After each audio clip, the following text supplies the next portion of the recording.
And welcome, Hoosier fans, to another victorious episode of the Assembly Call, as today the Indiana Hoosiers go into Lincoln, Nebraska and win 79-69, moving the Hoosiers to 2-0 in Big Ten Conference play so far this year. More importantly, 2-0 with 2 road victories. And in fact, I believe I saw that it was the last time Indiana's won 2 straight games on the road since the 2012-2013 season.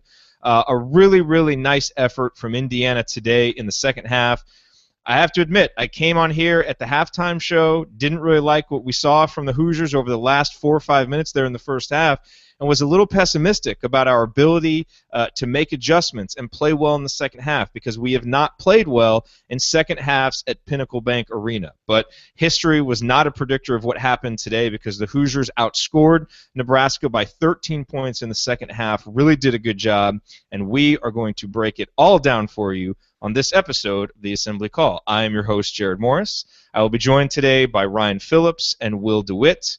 And let's get started, as we always do, with today's banner moment. And for me, the banner moment today came when it was 67-61. And it was a subtle play, a play that would have been easy to go unnoticed, but I thought it featured our 2 best players really making a smart play. And to me, you know, Indiana's 2 best players, and you can talk about who's more valuable in this game or that game, but Yogi is clearly our senior leader, and Thomas Bryant is clearly our most talented overall player, just with all the different things that he can do. And I thought both of those guys were huge. And at this moment that I'm talking about, when it was 67-61, you know, Indiana had built a bit of a lead. Nebraska was battling back a little bit. And I thought Yogi did a really nice job of recognizing that we hadn't gotten the ball in much to Thomas Bryant over the previous 4 or 5 minutes. He did a nice job of dribbling himself into position to make a nice bounce pass to Thomas, and Thomas did the rest and ended up scoring.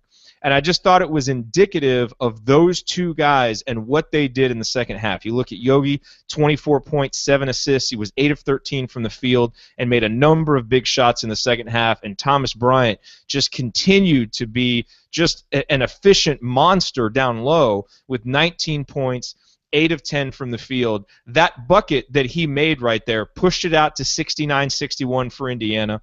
They would go on then to extend that lead out to 72-61. Nebraska would battle back a little bit, and they'd get it to 72-65 with 2 minutes to go. But the Hoosiers, despite, you know, some iffy free throw shooting there at the end, were still able to close it out on the road for the 10-point victory. But big tip of the cap to Yogi and Thomas Bryant, because when you have a senior point guard and a freshman big man playing as well as those 2 guys did today, you know, not many teams have that. And that's where, when you start looking, hey, you know, can this team start to fulfill its potential as we go through the season? Well, if Yogi and Thomas Bryant can play like they did today on the road, then it's going to really bode well for Indiana moving forward. So great job by those guys. All right, let's go around the horn and get some opening statements. Ryan, over to you first. Your rant after today's IU victory. I think it has to be OG Anunoby. I think that he played so well today on both ends of the floor. Was the 3rd leading scorer with 11 points, had 3 rebounds, and it seemed like all 3 rebounds were big plays, where, you know, came at key situations. And he also, you know, didn't turn the ball over, was 4 of 4 from the field, knocked down a 3, hit 2 of his 3 free throws, and he did all that in 11 minutes. You know, and so I think you're starting to look at a guy who could, if Troy Williams has a down game, which he did today, you're starting to look at a guy who could come in and sort of supplement that playing time. He really defends well. He had several deflections. I believe he had 2 steals. I'm not. He isn't listed as having a steal, but he had at least. Who's gaining in confidence, is getting much better, and he's gaining in confidence and getting a lot better, and becoming a really valuable member of the team. Yeah, no, OG was great, and I thought all the freshmen. You know, I talked about Thomas Bryant. OG played very well. Juwan Morgan did some really good work in his few minutes that he had in there as well. Will, let's go over to you and get your stat of the game. Yes, today's stat of the game, I'm looking at assists tonight, guys. We had an assist to field goal made ratio of 57.1%. That's 16 assists on 28 made field goals, which obviously is pretty darn good, especially for for the Hoosiers. And then looking at the assist to turnover ratio, we finished with a 1.1, so we're getting more assists than we are turnovers. And for Indiana, which is a team that likes to turn the ball over and not have many assists, it's nice to see. I liked all the passing I saw today, especially inside. And to me, I think the assists were one of the biggest factors in today's game. Yeah, no, great point there, Will. And also, you know, what was so important was the turnovers. I mean, Indiana turned the ball over 9 times in the first half, cut that down to only 5 turnovers in the second half. And I thought that was really, really important for Indiana to be able to build and then hold on to their lead as well. Well, I do want to mention something here at the beginning of the show. We want to welcome all of our listeners who are listening on 1450 WXVW, the Sports Buzz in the Louisville area. It's something very exciting for us that the Assembly Call is now being simulcast on 1450 the Sports Buzz. It's not a direct simulcast as the show begins after the official IU postgame show with Don Fisher. Then they begin our show. But we're really excited about this opportunity. Want to thank the team at 1450 the Sports Buzz for having us on, and want to welcome all of you who are listening on there. And if you are listening to us on there, or if you're watching the show live for the first time, we do want to let you know that you should get on our email list. It's the best way to stay connected with the show. We do have content for our email subscribers that is only for subscribers. We don't post it on the blog. And there are a couple ways to get on that email list. You can go to assemblycall.com/subscribe and enter your email address, or if you're on a mobile device and you want the easiest, most convenient way, you can text 44144. You can text Indiana to 44144, and then you'll get a reply, and just reply to that with your email address, and you will be on the email list. You can get our patented post-game analysis emails and everything else that we send out just to our subscribers. So make sure that you get on that list. All right, well, you are listening to the Assembly Call. I am Jared Morris, and we are breaking down Indiana's 79-69 victory over Nebraska today. And, you know, I want to talk about the second half, guys, because, you know, again, I was worried, you know, after the first half. Nebraska's up 39-36. You know, they had a lot of momentum there, you know, outplaying Indiana late in that first half, and we haven't played well in second halves a lot of times in the past, but it seems like more and more this year. You know, we saw it in the Notre Dame game, you know, where Indiana really played well at the end of the game, and Tom Crean has talked a lot about, you know, bringing fatigue to the game, and that's really something that you should see come out in the second half. And you look at what Indiana did today in the second half, and I always chart, you know, what the runs are between each TV timeout. And in the first half, it went back and forth, you know, between who won those 4-minute segments. And in the second half, Indiana just steadily won each segment over Nebraska. And why that's important is that we've seen this team, which is such an offensive-minded team, come out and have big runs, you know, but then not play that well around those runs. And what really impressed me in the second half today was how consistent it was. The Hoosiers came out, 9-6 run to start the second half. Then after the under 16-minute timeout, a 10-6 run. After the under 12-minute time, or after the under 8-minute timeout, a 10-7 run. Then a 7-3 run. That's when the Hoosiers led 72-61, and then of course they hung on there, you know, making free throws, grabbing big offensive rebounds. Ryan, to you in that second half, you know, what was the key? I mean, obviously the focus early on going inside was big, and I think Thomas Bryant had 3 or 4 of Indiana's, you know, opening buckets in the second half. I thought that adjustment was really big. What else to you stood out in terms of why Indiana was able to play so much better in the second half than in the first half? Well, Nebraska's defense, as you said, going inside was key, because I'll give Nebraska a lot of credit. Their defense on the perimeter was fantastic. IU was not getting clean looks at three-pointers that they're used to getting. And so I think that after a while, first of all, there were a lot of fouls in the game. Indiana went to the line some early. But I also think that, yeah, that commitment to go inside. I mean, Nebraska had no one who could stop Thomas Bryant. So it's, I think, a big deal that they decided, hey, you know what, we're going to exploit the post, exploit, you know, where we have the advantage, and they took advantage of that in the second half. And then I think Yogi Ferrell, of course, stepping up, making some big shots. He was, you know, covered well, and he was making those step-back jumpers. I mean, again, Nebraska's defense on the perimeter was fantastic, and he was creating enough room to get his shot off, and he had a couple of just unbelievable step-back jumpers. And, you know, you got guys mixing it up inside, Bryant and Anunoby getting rebounds, and Troy Williams got a couple offensive rebounds. And I think you're looking at a team that is really just realizing that They don't have to settle for three-pointers, and they've got a 6'10" McDonald's All-American standing on the block. He's really good at getting post position, and they need to just feed to him. And tonight, today they did that, and Bryant finished with 19 points. I mean, it was that's the thing when you're missing a guy like Blackman who can hit wide open threes, and so you're one weapon short. You need to go back and get those easy buckets inside, and that's what Bryant did all day. Will, were there some numbers that jumped out to you in terms of the difference? I mean, I know one for me is just the defensive efficiency. Nebraska, if I recall correctly, scored 1.12 points per possession in the first half, and they finished the game scoring only 0.96 points per possession. I mean, when was the last time in a Big Ten road game that Indiana held an opponent to under a point per possession for the whole game? And we'll talk about some reasons for why that might have been. That number jumped out to me. Anything else jump out to you in terms of the differences between the halves?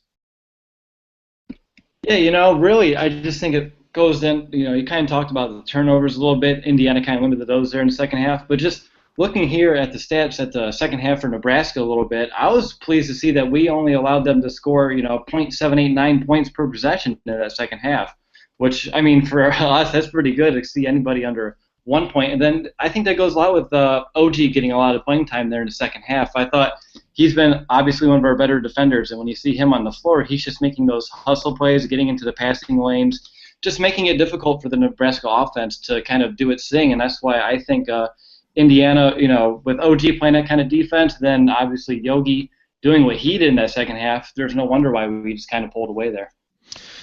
Yeah, and I thought another important adjustment that Indiana made in the second half was less of Troy Williams initiating the offense. And I talked about that on the halftime report, that we need to let Troy do more of what he's good at, which is work the baseline, run the floor, get alley-oops like he did from Yogi in the first half. And look, Troy still had 4 turnovers, and he still had a couple of boneheaded plays in the second half, but there was a lot less of it. And Troy's overall impact was muted. He only had 8 points. He did have 5 rebounds, and several of those were big rebounds, but he had a lot less of the really, really bad plays. And in their place, was more productive offense for Indiana. And, I have to think, again, I know that last year, the offense, there were some good things happened when Troy initiated the offense last year. And we mentioned it on the show. His turnover rate dropped from his freshman to his sophomore season, but it's now skyrocketed past his freshman numbers. And I just think, I know what Tom Crean thinks of Troy initiating the offense and some of the mismatches it can create and this, that, and the other, but especially with Blackman out and with less spacing overall, it just seems like there are fewer of those opportunities. And if Troy can focus on doing what he does well and less of what he really struggles at, which is handling the ball as a dribbler in the half court, it's really going to help the offense. So Ryan, let me ask you something, because everybody's going to be thinking about this. Everybody's going to be talking about this. We've now played 2 games without James Blackman Jr. We've won 2 road games, and our defense today was as good as we've seen our defense be. And look, Nebraska is no great offensive team, but still, this was a much better defensive performance from Indiana that we've seen. What have we learned about Indiana in these 2 games without James Blackman Jr.? Is it as clear to you as it is to me that this is a better defensive team without Blackman, and that OG Anunoby getting more minutes is a good thing? And what will that mean when Blackman gets back? Because we know he's very important offensively, and for this team to reach its potential, he's got to be a part of it. But what important lessons, perhaps, can this team, can this coach, can these players be taking from what we're seeing this team do with Blackman out? Well, I think the main thing is that Blackman has to be learning something. It's not the team. He has to see what's going on defensively and understand how he needs to fit in with that. Because, yeah, they have played better the last 2 games defensively. Again, level of opponent, Rutgers' offense was terrible. Nebraska's doesn't look much better. But at the same time, the intensity, the focus was there defensively today. And I think that Blackman needs to realize that he's one guy who needs to be able to keep his man in front of him. The focus today from Indiana was simple. It was make Nebraska shoot jumpers, especially in the second half. You could see that. They were not giving up driving lanes. They were not over-helping. They were not closing out too hard. They were forcing Nebraska to shoot jumpers, and that should be their philosophy all year. It really should, because they are they're terrible when they try and overhelp on the perimeter, when they try and close out too hard and let guys drive to the basket. It's simple basketball. You'd rather have a guy shoot an 18-foot shot than a 4-foot shot. I mean, it seems simple, but these guys need to get that.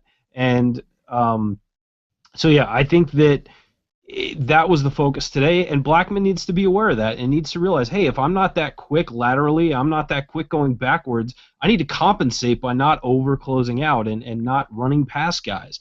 Keep them in front, let them shoot threes. Unless it's a guy like Zeisloft, you're not going to overcover on a three. I mean, let the guys shoot that. If they beat you, if they hit 60% of their threes and beat you, tip your cap, you're going to lose that game. So I think it's just key for Indiana and key for Blackman to realize that they want to force those long jumpers, not drives to the basket. Yeah, and to your point, Nebraska did shoot 40% from three-point range. They were 8 for 20, and McVeigh had a nice game, 3 for 4. White was 3 for 7, but Nebraska was only 43.6% from the field overall. So if you do the quick math there, they were 16 for 35 from two-point range, and we know Indiana has struggled, with their two-point field goal percentage, and today it was much better. And so I think to your point, let some of these teams shoot. If they're going to make some outside shots, let them make them, but don't let them.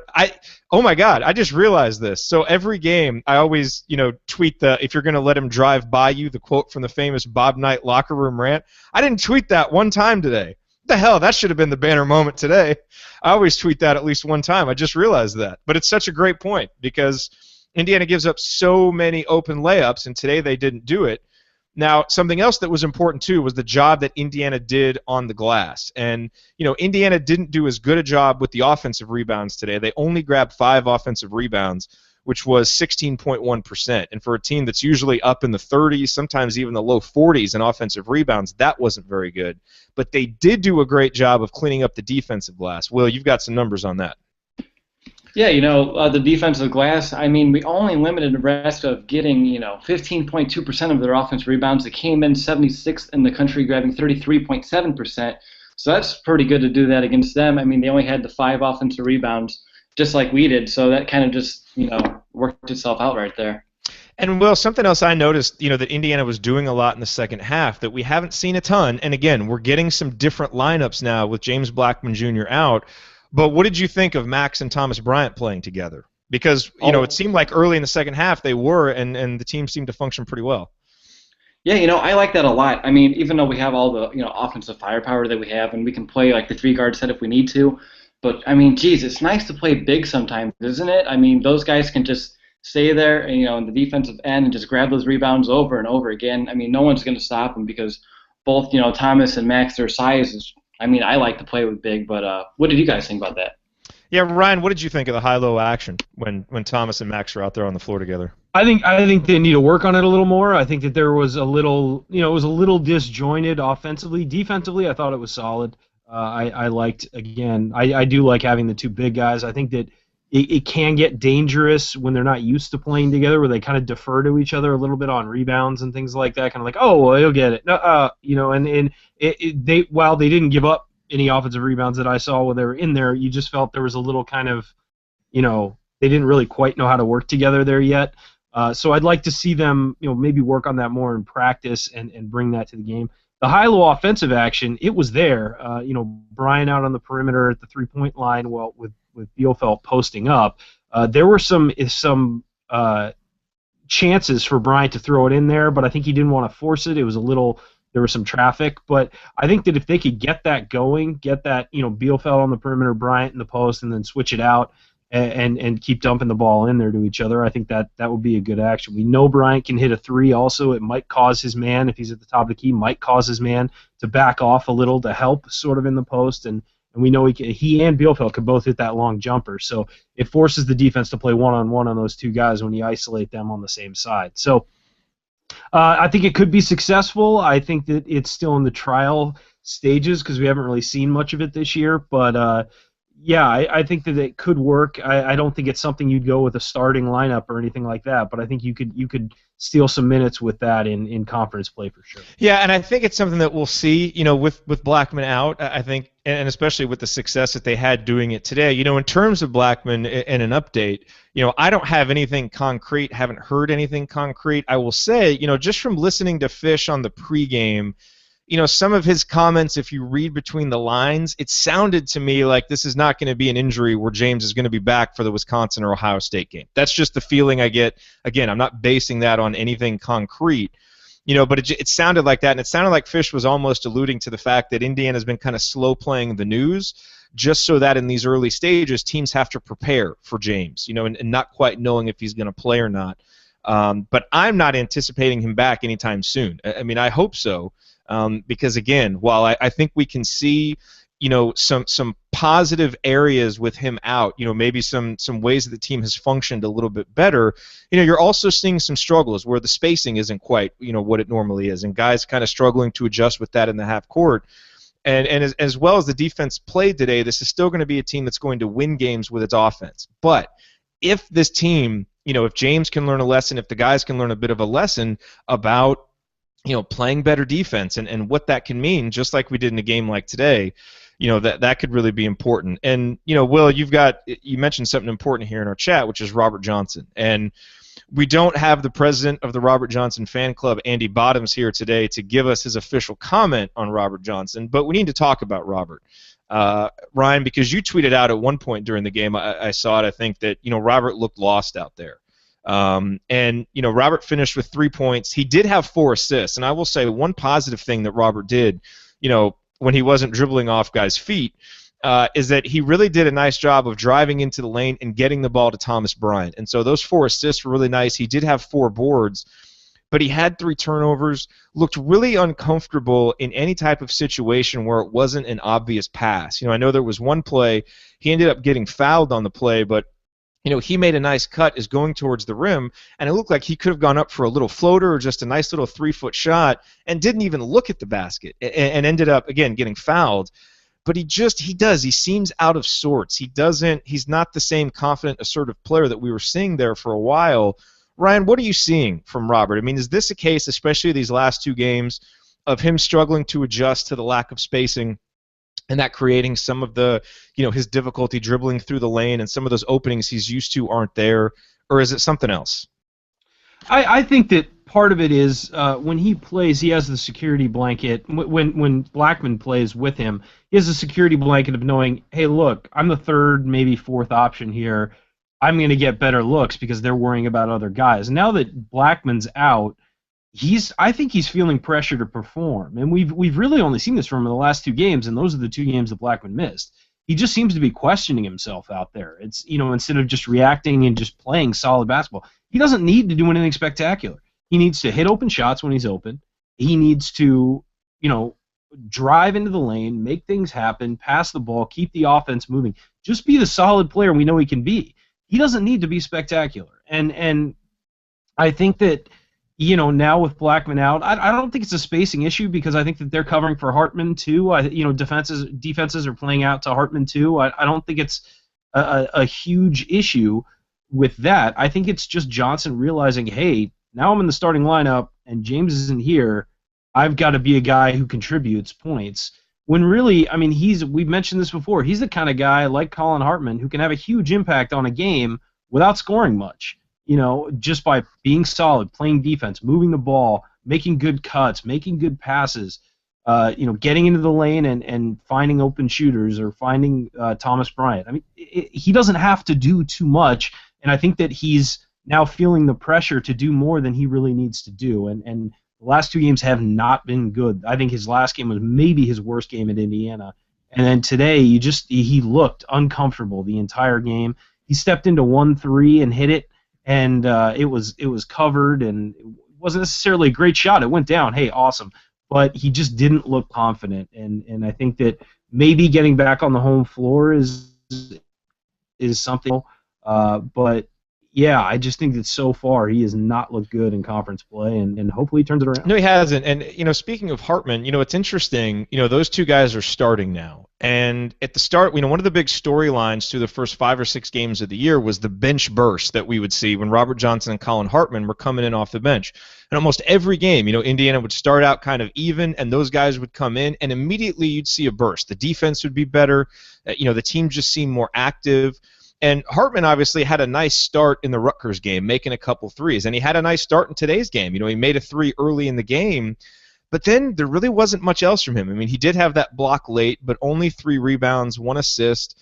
Did a nice job moving the ball in the half court, but not a lot of other contributions. And in the Rutgers game, again, he played really well at the beginning, but not much else after that first sequence. And I want to ask you, Ryan, I mean, the transition, guys like that who seemed really comfortable in their bench roles, now they're starting, and they seem in some ways to be less productive now as starters, but now, again, you're seeing a guy like OG Anunoby step up and be that next guy who's, bringing good minutes off the bench. And Zeisloft hit a couple of threes today, and even Juwan Morgan, in only 7 minutes, made a couple of memorable plays.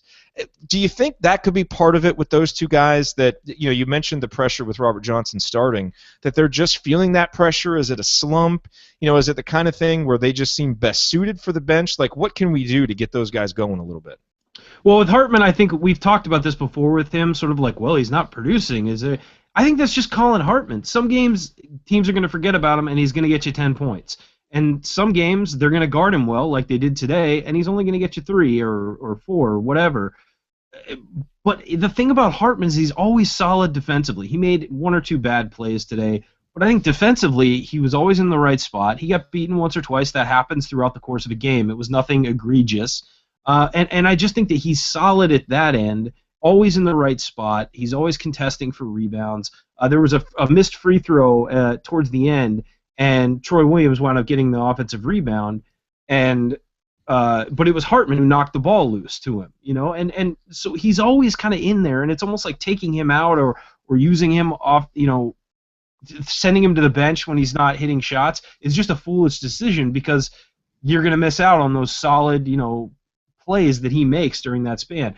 I don't know if he belongs in the bench or the starting lineup. I mean, if you look at the minutes today, I'm more concerned with minutes than who starts. I think I've said that for a long time. Other than Yogi, who played 38 minutes, you've got Thomas Bryant at 28, you've got Troy Williams at 27, Nick Zeisloft at 21, Robert Johnson 24, Hartman at 26, and Bielfeldt at 19. I mean, those next, 7 guys are all playing about the same amount of time. So it's not really a big, huge deal who starts, whether they come off the bench, because in the second half of a game, it's usually about, whoever's playing best is going to be on the floor. So I think it's hard to judge, like, well, is starting ruining them or is, whatever, especially with a guy like Hartman, who is not necessarily a guy who you're expecting 10, 12 points out of every game.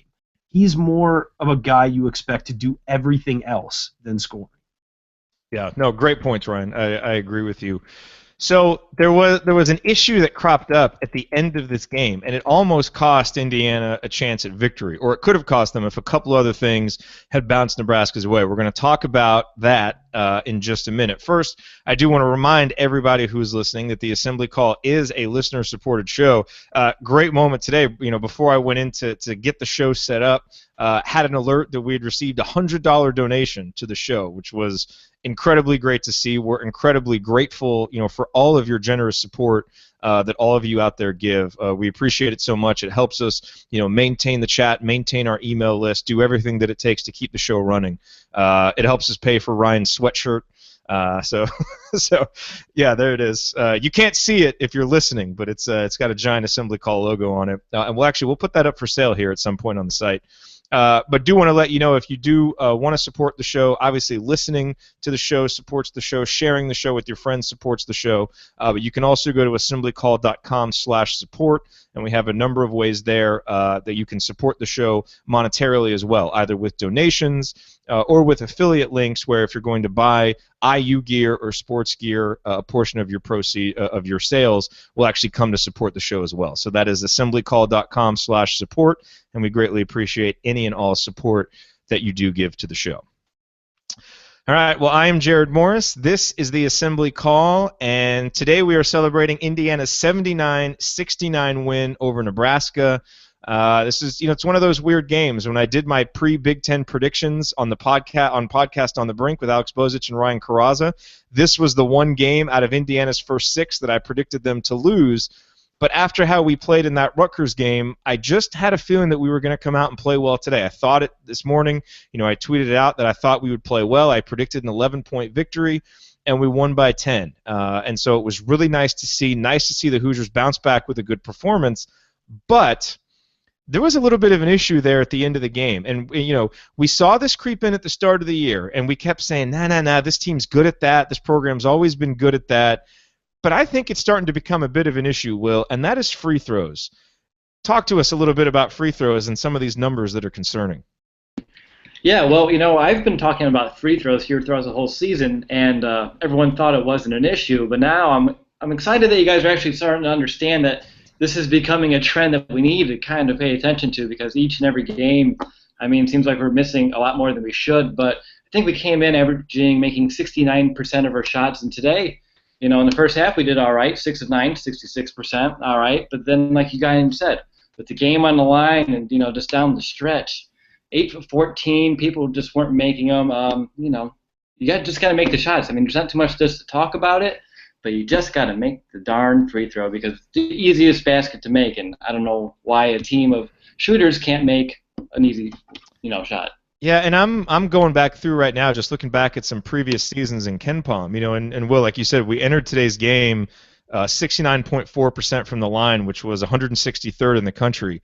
Last year we were 86 in the country, 71.9%. The year before, when we were atrocious at everything offensively, we were 66 in the country, shooting 73% from the line. The year before that, we were 32nd at 74%. So this has been a program that has shot free throws well. And Ryan, again, we've talked about it. We've kind of dismissed it as an issue. At what point do we get a little bit concerned about it? Because, Nebraska got it down to a 5-point game after Yogi missed 2 free throws. They go down, McVeigh hits a 3. And if a couple things bounce differently, the end of the game could be different. Now, to Max Bielfeld's credit, he was as good as advertised, making a couple of free throws, and OG Anunoby hit a couple. So some of the new guys stepped up. At what point do we become concerned, and do you think an issue like this, missing free throws, is it all linked to our other big issue, which is turnovers? Is that just an overall focus thing with this team? Yeah, I think it's sorry, mute button was held down. No, I think that it is. I think it's a concentration thing, and you're asking when we should get concerned. I think right about now. I think that'd be a good time to get concerned. I don't want to, give everyone out their agita, but after a win. But come on, this is getting ridiculous. Yogi, who's an 85-ish% free throw shooter, was 4 of 7 today, and the misses were all key. They were down the stretch, and Tom Ryan 3, okay, make 3 of 5, that's fine.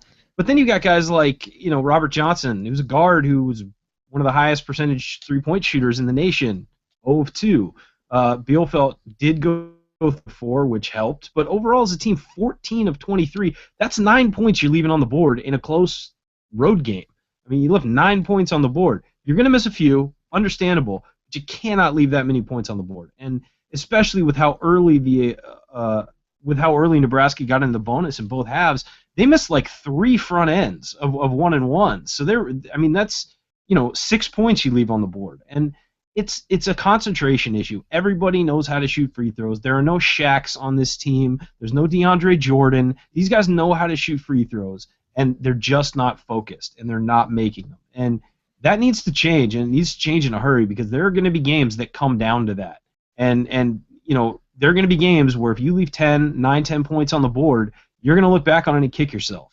And they very well could have today. Nebraska was maybe, if Bielfeldt doesn't make those 2, Nebraska's right back in that game if they make a shot. So I think that it is a huge deal, and they need to start getting better at it now. Yeah, and it's weird, because again, sometimes you see these things crop up, where turnovers, obviously there's a lack of focus. Free throws, a lack of focus. Today, I thought Indiana was really focused in the second half. Again, did a much better job with turnovers, but they build that 11-point lead, and then they get there late in the game, and they just miss some. And so, if it had just happened in this game, you can kind of chalk it up as a bit of an anomaly because, again, the rest of the half they had played so well. But this has been a season-long trend that, that I think we need to see change. Ryan, you mentioned leaving points on the board. So let me ask you this. Thomas Bryant entered today's game 76.6% on his 2-point field goals. That was second in the country. Today, he goes 8 for 10. It seemed better than that. I can't even remember his 2 misses. It just seems like every time he gets the ball down low, he's scoring. And again, a narrative of this program for the past 3 or 4 years is get a good big man. It seems like we're always calling for Indiana to get the ball to him more. What did you think about Indiana's utilization of Thomas Bryant today? It kind of came in bunches, and obviously, Bryant getting 19 points and 10 shots, that was second on the team. That's pretty good. And Bryant staying out of foul trouble so we could feed him the ball was very good. Are you satisfied with the job Indiana's doing getting him the ball, or do you think we need to be doing it even more? And what could we be doing to get him the ball even more?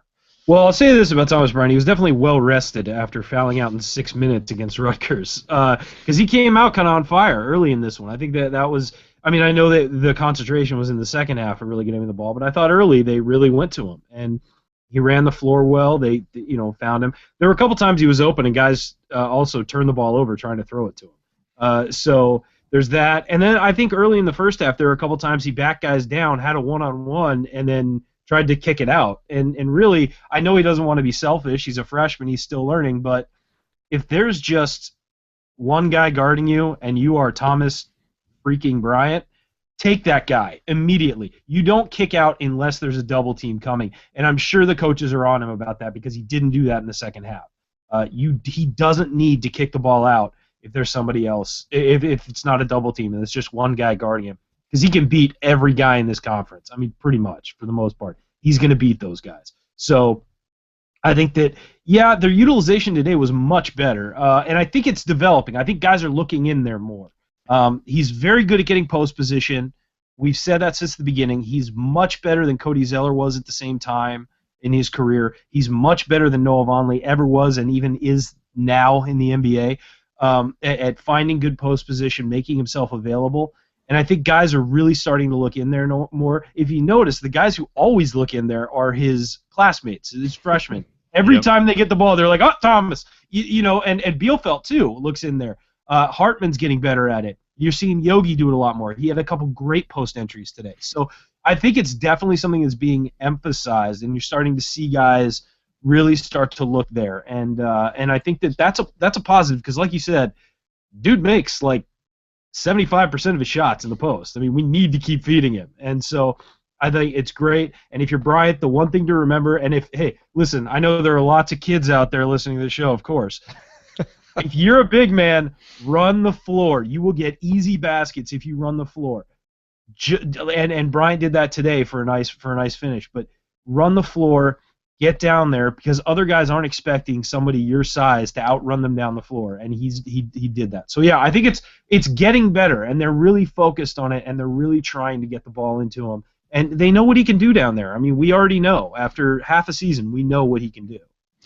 Gerb in our chat just said, I'm all for selfish Thomas Bryant if he's covered man-to-man. Absolutely. Let's see more of selfish Thomas Bryant. So I want to keep talking about the freshmen because I tell you, one of the emerging storylines through the first 2 games of Big Ten play is just how productive our freshmen have been. And so we'll talk about OG Anunoby in a second. I want to talk about Juwan Morgan as well, who only played 7 minutes, but I thought was really productive in his 7 minutes. And I tweeted early in the second half. Morgan played well in his 3 minutes in there. He was active. He created fouls. He gets rebounds. I said I wanted to see him play more. Sure enough, he gets in there in the second half, and there was one play, probably the most memorable play that he made today, where he's in there battling for position.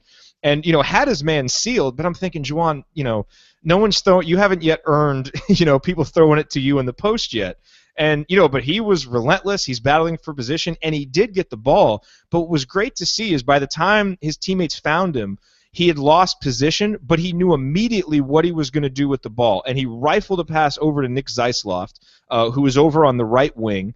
Just great court awareness, and Zeisloft drained the three, and it was another really fundamentally sound play from our freshman that, I find myself a lot of times, and I've mentioned this before, you kind of want the upperclassmen to watch how the freshmen do things sometimes, because they're low and they battle and they're active and they play with really good fundamentals. And Juwan is a guy who, early in the season really looked out of place, really looked like he was struggling just to get comfortable out there.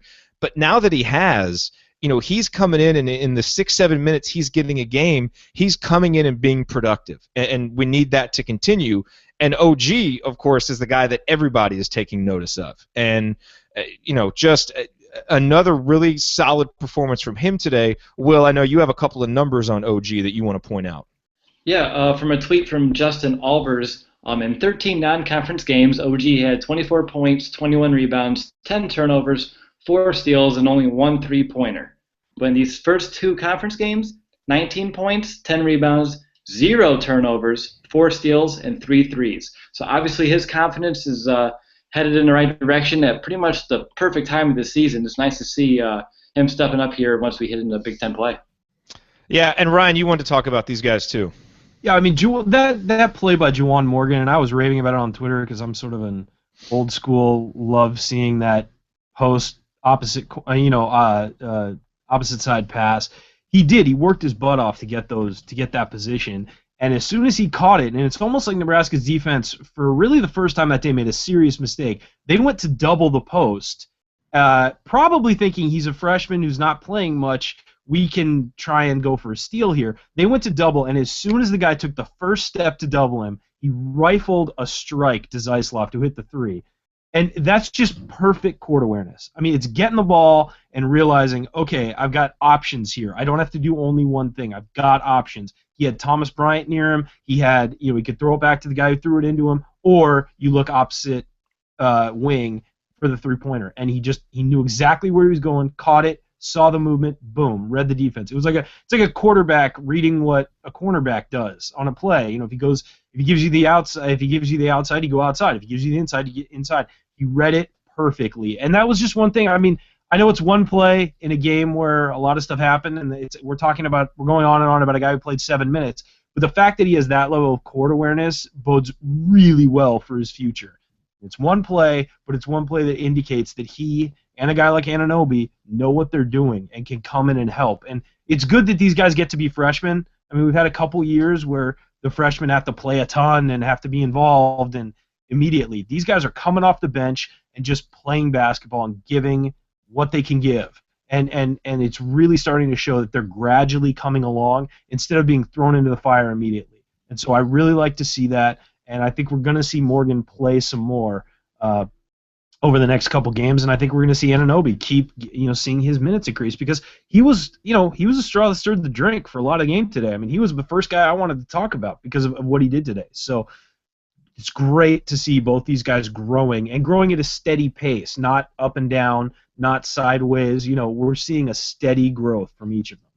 Yeah, and another really big sequence for Anunoby in the second half. This Indiana team has had trouble extending runs, right? And they'll make a couple good plays and they get comfortable with themselves and the other team gets right back in it. Well, it was 58-51 in the second half.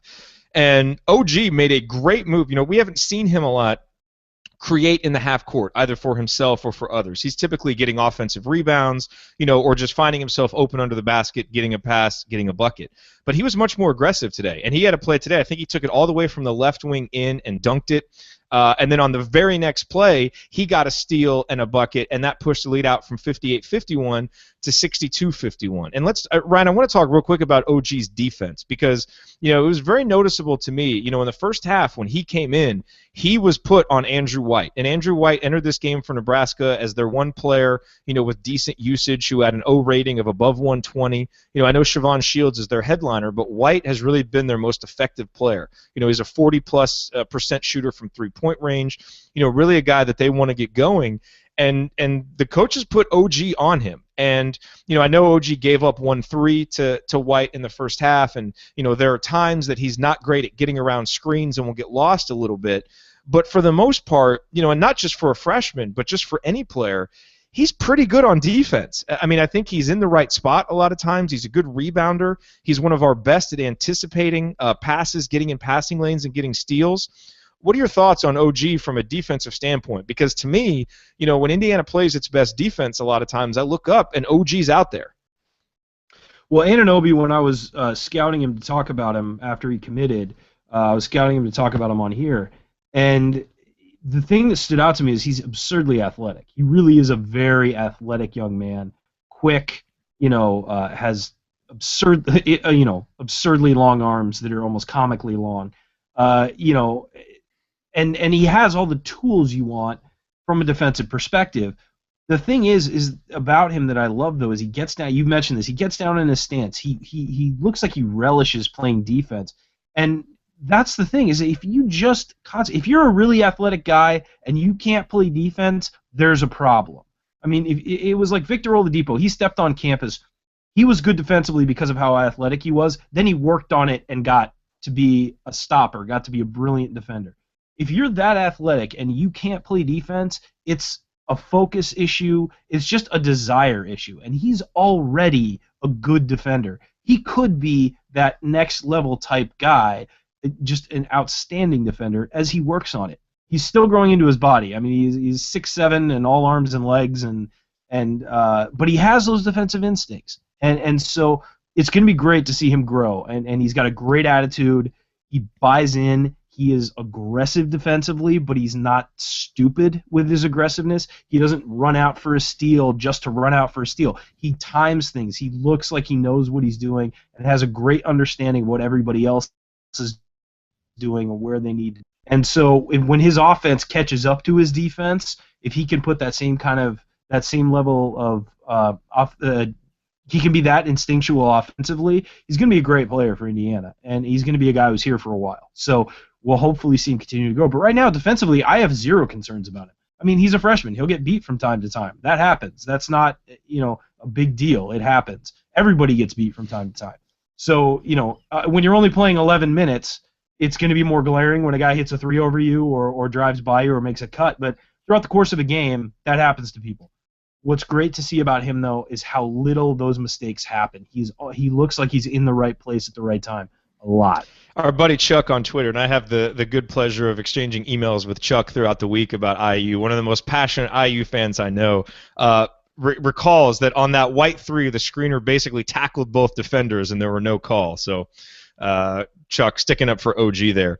So this is normally the point in the program where Andy Bottoms, our beloved bracketologist, if you don't know, he's the #1 rated bracketologist in the world. And if you don't believe me, you can go to bracketmatrix.com and see for yourself. Because Andy knows a lot about basically every team out there. And so he's not here today to preview Wisconsin, but I do want to just get, a couple notes about Wisconsin, also just about Indiana after the KenPom numbers have been updated since this game. The Hoosiers now rank number 22, according to KenPom, after exceeding what KenPom had predicted for this game. I think KenPom had a 4 or 5 point Indiana win. The Hoosiers win by 10. And what's nice to see is Indiana's adjusted defensive efficiency is now 99.7. It's not very often that we see that number less than 100. It's only 111th in the country, so it's not good by any means. But it's nice to see that number actually going down in Big Ten play as opposed to going up, which is nice. The Hoosiers remain number 2 in the country with an effective field goal percentage of 62.1, 8th in the country in offensive rebounding percentage at 40.2%, and that free throw percentage goes down all the way to 183. The turnover percentage down to 306 at 21.1. So clearly for Indiana, reducing the turnovers, increasing the free throw percentage is going to be important, and continuing to play defense like they did today will be important because the Hoosiers, look, these 2 wins are big. You go on the road and you get 2, wins, albeit they're against teams that are likely to finish in the second half, the second tier of the Big Ten, if not the third or fourth tier. Rutgers, everyone expects to be the worst team. Nebraska, who knows, but probably around the 9-10, if not worse than that. And now coming into Assembly Hall over the next 2 games, are two teams that I think, people aren't quite sure what to make of. Wisconsin hasn't finished lower than fourth in the Big Ten in a long time. Ohio State has a young team that is talented, but they're going to be inconsistent. You don't know how they'll play on the road, but they're coming off a game where Jaquan Lyle had 13 assists, and they, beat Kentucky a couple of weeks ago. So these two home games for Indiana, very, very important, because we've talked about the importance of Indiana playing well over these first 7 games, needing to be at least 6-1, hopefully 7-0, because we have to anticipate taking some losses during the second half of Big Ten play. And so, for Indiana coming in on Tuesday, this Wisconsin team, they lost to Purdue in their first game of Big Ten play. They beat Rutgers today, 79-57. It's a team that is 69th in the country in offense, 62nd in defense, so clearly not the superlative offense that they were last year. And also turning it over a little bit more than you expect. This Wisconsin team turning it over on 17.3% of their possessions, which is 90th in the country. Led by the two guys who we know, Nigel Hayes and Bronson Koenig. Those are the guys who, they use the majority of the possessions. They're the two best offensive players. And it'll be interesting to see a guy like Ethan Happ that, a lot of people thought could emerge this year. And then today, Zach Showalter really had a big game against Rutgers shooting the ball, so he's a guy that Indiana needs to find. And so it'll be interesting. Look, we've gone into a lot of these Wisconsin games against Bo Ryan. We know that he's kind of owned Tom Crean, not feeling a whole lot of confidence, but I think Indiana fans, with Bo Ryan not there, with Kaminsky and Decker gone, and this not being a vintage Wisconsin team, this is a game a lot of Indiana fans have confidence in. And so we'll see how what our level of confidence is as we'll do our picks here in just a minute. But I do want to offer a quick reminder here as we head toward the end of the show with our picks and with Last Call coming up. Make sure that you go to assemblycall.com/subscribe and get on the email list, or text Indiana to 44144. We want to make sure that you get on that email list. Make sure that you get our post-game email wrap-ups. They come out the morning after every game. I send them out at 6:30 Central Time. You get my thoughts on the game. You get Will's stat of the game. You get Andy's analysis. And even though he wasn't on the show tonight, he will be providing his analysis. So make sure you get on there so that you get that email. All right, well, this is the Assembly Call. We are getting ready to wrap up here our analysis of Indiana's 79-69 win over Nebraska. We will get to Last Call here in just a minute, but before we do that, we need to go around the horn and go on record with our picks for the Wisconsin game. And Will, when we do this, perhaps you can also give folks a quick tutorial on how they can submit their picks in the future for our Pick'em. Ryan, we will head over to you first. I know you are deeply saddened by the fact that Bo Ryan won't be on the opposing sideline, but who are you picking in this IU-Wisconsin game? As I said a couple weeks ago when Bo Ryan stepped down, a friend of mine sent me a text message and said that Bo had stepped down just in time to steal Christmas. So I that should let you know how I felt about Bo Ryan for years. Phenomenal coach. So glad he's gone. Oh my God, you have no idea. So I'm actually going to pick IU in this game. I think that Wisconsin lost so much with Sam Decker and Kaminsky and Gosser leaving. I think that they just are still trying to figure themselves out, and they might be a team that's going to finish in the top third of the Big Ten towards the end of the year, but I just don't think they're there yet. I think they're still trying to figure out an identity, still trying to figure out who steps up and fills those roles. Really like Nigel Hayes as a Big Ten player. Really like Zach Showalter's ability to shoot the three. Happ, he's young, and he had a double-double today, but I don't think that he's a guy who's going to be consistent yet, even though I really like his game. So I think that Indiana at Assembly Hall, coming off of 2 road wins, can really bounce back offensively and hopefully play like they did today defensively and get a win. I will pick. I rarely pick Indiana over Wisconsin, but with Bo Ryan gone, I think it's time we all celebrate, and I think IU comes away with a win. Will, what about you?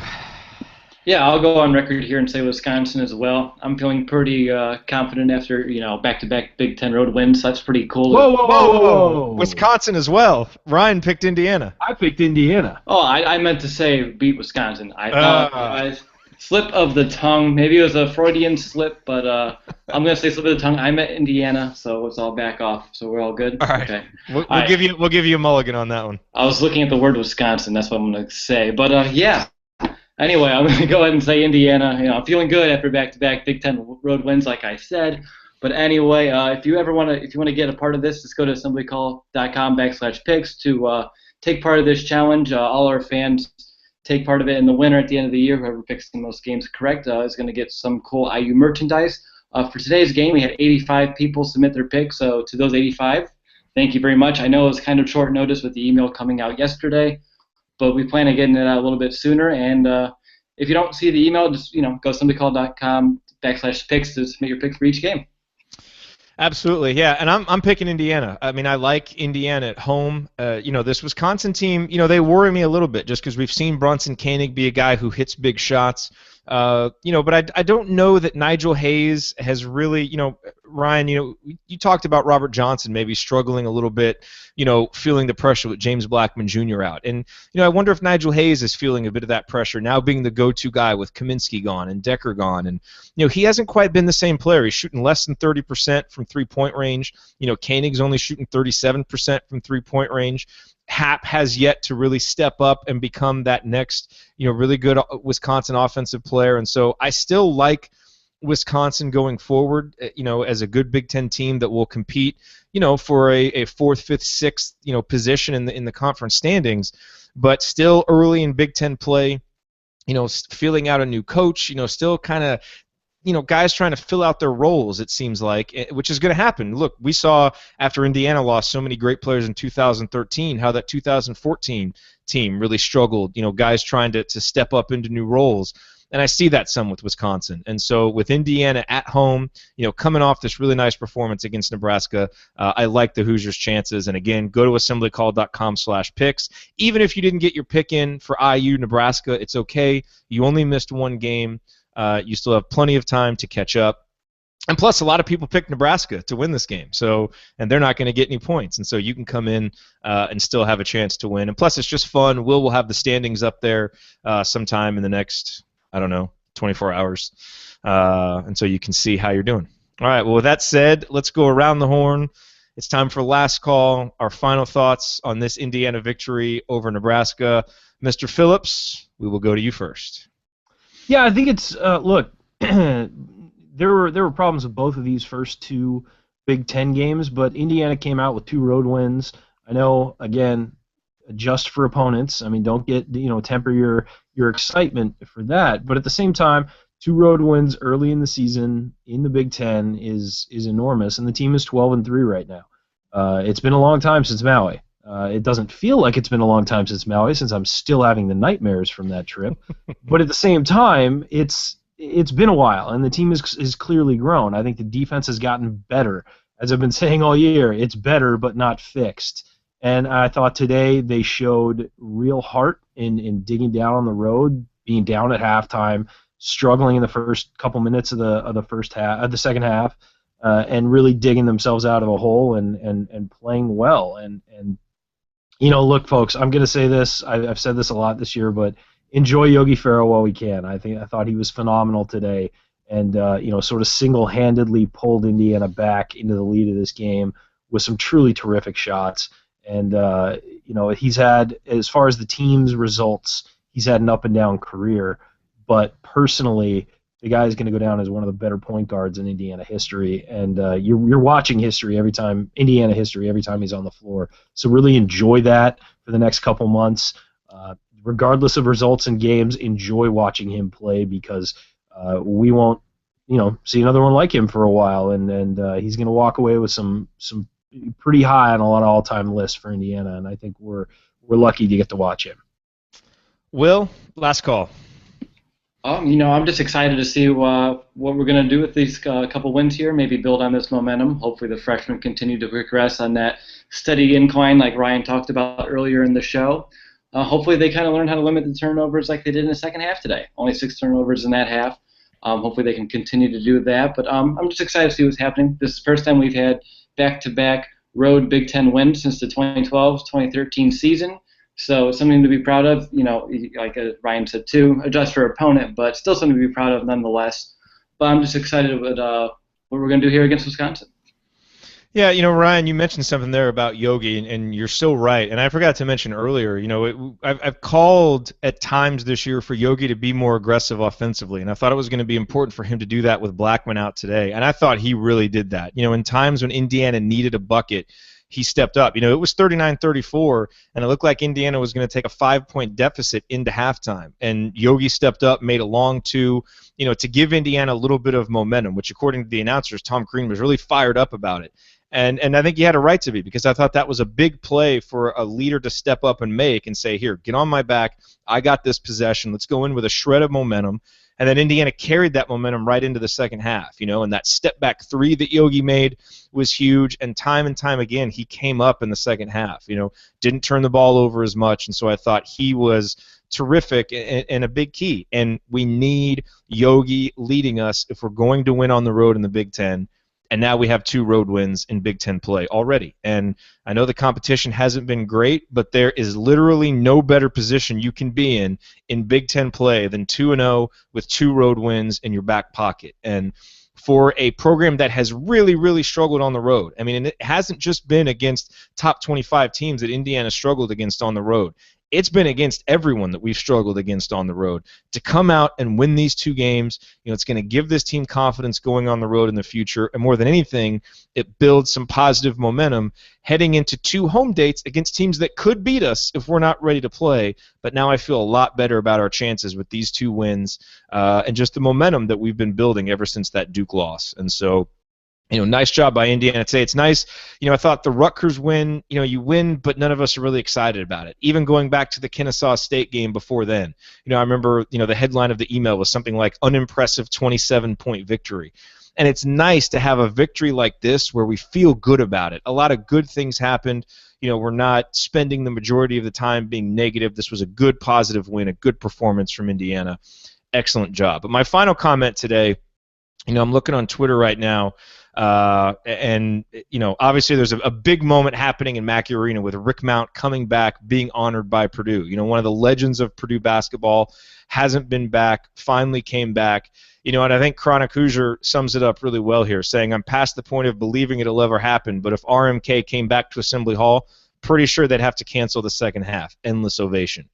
And, I don't want to go all Dick Vitale on you, and we don't spend a whole lot of time on this show talking about this. And I don't think it's something that Indiana basketball needs, per se, but it would be a wonderful moment to have Coach Knight come back, to get the ovation that he deserves, and to feel the adulation from IU fans that he deserves. And so not sure if it'll ever happen. Certainly it seems like there's a lot of pride on that side that maybe he's unable to swallow or doesn't want to, and who knows, what that situation is. But it sure would be nice, and it'd be really nice if it happened at the Wisconsin game, because that's when Indiana's honoring the 1976 team. It's another reason why I think Indiana will really come out and play well. You have to think that Tom Crean really wants to have a good performance in front of all those IU legends. He's worked hard to bring some of the IU legends in the past back in, some of that damage that was done before he got here, and he's going to want to have a big performance. It'd be wonderful if there was some big surprise and Coach Knight came. I don't think anybody's holding their breath, but I think for IU fans like myself and like many of you who are listening, who grew up watching Coach Knight coach, who were there in Assembly Hall watching him, it's hard to see a moment like what Purdue's having right now with Rick Mount and not close your eyes and kind of fantasize a little bit about what that would be like in Bloomington. Because I'm not sure that there's any reunion in sports right now that could be more emotional, more just charged with positivity, emotion, and just the loudest ovation you could ever imagine than Bob Knight walking back onto McCracken Court in Assembly Hall. Will it happen? Probably not, but it sure would be nice to happen someday. So we'll see. Either way, Indiana plays Wisconsin at home on Tuesday. The 1976 undefeated national championship team will be honored, and hopefully the Hoosiers will move to 3-0 with a win against Wisconsin. Either way, we will be here on the post-game show to break it down for you. Go to assemblycall.com/live and join us. We will talk to you then. Way to go, Hoosiers. Have a great weekend, everybody.